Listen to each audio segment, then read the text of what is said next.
பயணிகளின் கவனத்திற்கு கடந்த 2021ஆம் ஆண்டு சேலம் ரயில்வே கோட்டத்தின் சார்பில் மதுரை ராமேஸ்வரம் இடையே இரவு ரயில் இயக்க வேண்டுமென தென்னக ரயில்வேக்கு மனு அனுப்பப்பட்டது.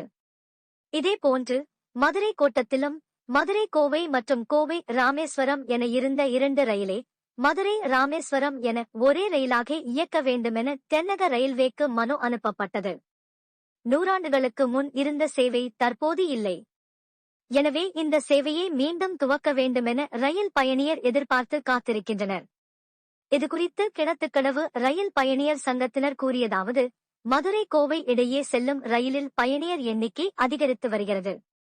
இந்த ரயிலை மதுரையில் இருந்து ராமேஸ்வரம் வரை நீட்டிப்பு செய்தால் கோவை, திருப்பூர், திண்டுக்கல், மதுரை, சிவகங்கை, ராமநாதபுரம் உள்ளிட்ட மாவட்டங்களைச் சேர்ந்த ரயில் பயணியர் இந்த சேவையை பயன்படுத்த முடியும்.